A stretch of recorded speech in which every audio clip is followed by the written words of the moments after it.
নমস্কার বন্ধুরা, আমি পম্পা আবারও চলে এলাম নতুন একটি ব্লগ নিয়ে আপনাদের সামনে। আশা করি সবাই সুস্থ আছেন, ভালো আছেন। আমরাও কিন্তু সবাই খুব ভালো আছি। তো বড় মার মন্দিরে পুজো দিয়ে তারপরে কিন্তু আমরা সবাই চলে গিয়েছিলাম একটু আমাদের পেট পুজো করার জন্য। তো আমরা কোথায় চলে যাচ্ছি বলুন তো? পুরো ভিডিওটা স্কিপ না করে পুরোটাই দেখতে থাকুন। তো আমরা চলে যাচ্ছি এখন ব্যারাকপুরে দাদা বৌদির বিরিয়ানি খাওয়ার জন্য। তো নৈহাটি থেকে ব্যারাকপুর যেহেতু বেশি দূর নয়, তাই সবাই মিলে ঠিক করলাম একটু দাদা বৌদির বিরিয়ানি খেয়ে যাওয়া যাক।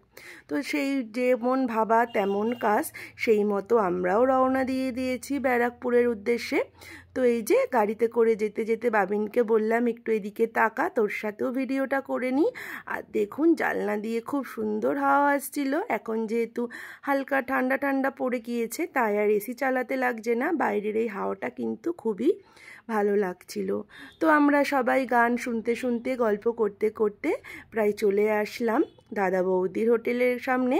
তো পার্কিংয়ে গাড়িটা রেখে তারপরে এখানে যেরকম নিয়ম লাইনে দাঁড়াতে হবে, তো প্রচুর লাইন রয়েছে। তার মধ্যে এই তো লাইনে আমরা দাঁড়িয়ে পড়েছি। যখনই আসি তখনই কিন্তু এখানে সমান ভিড় থাকে। লাইন দিয়ে তারপরে সবাইকে পেট পুজো করতে হয়। তো কি আর করা যাবে, প্রচণ্ড খিদে পেলেও লাইনে তো দাঁড়াতেই হবে। তো আমরা এই যে লাইনে দাঁড়িয়ে পড়েছি। আর এই দেখুন বাবিন এই ওখানে একটা আন্টির সঙ্গে কত সুন্দর গল্প করছে। বাবিন যেখানেই যায় না কেন সবার সাথে বন্ধুত্ব বানিয়ে নেয়।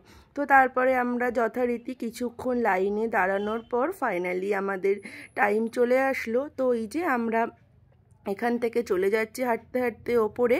তো ওপরে যাওয়ার পথে এই দেখুন এইখান থেকে দেখলাম এক হাঁড়ি বিরিয়ানি। তো বিরিয়ানির গন্ধ শুকেই তো মনটা পুরো ভরে উঠলো। এখান থেকে বিরিয়ানিটা সবাইকে সাপ্লাই দেয়। তো খুব ভালো লাগলো, বিরিয়ানির গন্ধ শুকে খিদেটা আরও বেশি পেয়ে গেল। তো ওপরে এসে এখানে আমরা কিছুক্ষণ বসে ওয়েট করলাম। সিট ফাঁকা হয়নি এখনও। সিট ফাঁকা হলে তারপরে এই যে আমাদের ভেতরে ডেকে নিল। তো আমরা যেখানে বসবো সেই সিটটা আমাদের দেখিয়ে দিলে আমরা সবাই মিলে এখানে বসে পড়লাম। তো বসে আমরা খাবারের অর্ডারটা দিয়ে দিলাম। আর বাবিন তো অনেকক্ষণ ফোন পায়নি, তো ফোনটা নিয়েও ইউটিউব দেখতে ব্যস্ত হয়ে পড়লো। তো তারপর এই যে আমরা বসে ওয়েট করছিলাম। বড় মার কাছে চলে আসলাম দাদা বৌদির বিরিয়ানি খেতে। তো অনেক খিদে পেয়েছে, সারাদিন সকাল থেকে কিছু খাওয়া না উপোস করা রয়েছে, কখন খাবার আসে দেখি, ওয়েট করে বসে রয়েছি। তো তারপর কিছুক্ষণের মধ্যেই কিন্তু আমাদের খাবারটা দিয়ে গেল। তো খাবার দেওয়ার আগে আমি একটুখানি গিয়ে একটু ভিডিও করে নিলাম। দাদা বৌদির যেখানে লেখা ব্যানারটা রয়েছে সেখানটাই তো ভিডিও করা মাস্ট। তো সেখানে একটু ভিডিও একটু ফটো তুলে নিলাম। তো তারপরে এসে দেখি আমাদের খাবারটা সার্ভ করে দিয়েছে। আর খিদে পেটে সামনে এরকম গরম গরম বিরিয়ানি পেলে আর কি চাই বলুন? আর তো কিছুই চাই না, টপার টপ এখন বিরিয়ানিটা খেয়ে ফেলতে হবে। তো তার জন্য সবাই মিলে লেগে পড়লাম বিরিয়ানি খাওয়ার কাজে। তো এই যে সবাই মিলে খাওয়া দাওয়াটা শুরু করে দিলাম। আর খিদে পেটে কিন্তু খুবই টেস্টি লাগলো খাবারটা। আমার তো দাদা বৌদি বিরিয়ানি খেতে মোটামুটি ভালোই লাগে। তোমরা কারা পছন্দ করো এই দাদা বৌদির বিরিয়ানি অবশ্যই আমাকে কমেন্ট করে জানিও। আর মাংসর পিসটা কিন্তু খুব বড় দেয়, আর আলুটাও প্রচণ্ড বড় দেয়। তো আমার তো খুব ভালো লাগলো। ও হ্যাঁ, আর বলুন তো আমাকে এই লুকটাতে আজকে কেমন লাগছিল? এভাবে শাড়ি পরে সেজে গুজে আমায় কেমন লাগছিল অবশ্যই আমাকে কমেন্ট করে জানাতে ভুলবেন না কিন্তু। তো তারপরে নিয়েছিলাম এই মকটেলটা বাবিনের জন্য। বাবিনের ঠান্ডা লেগেছে, কিন্তু কি করা যাবে, বায়না করলো মকটেল খাবে, তাই জন্য ওকে অল্প দিয়েছি। ওর খাওয়ার আগে আমি অনেকটা খেয়ে শেষ করে ফেলেছি, যাতে ওর বেশি খেতে না হয়।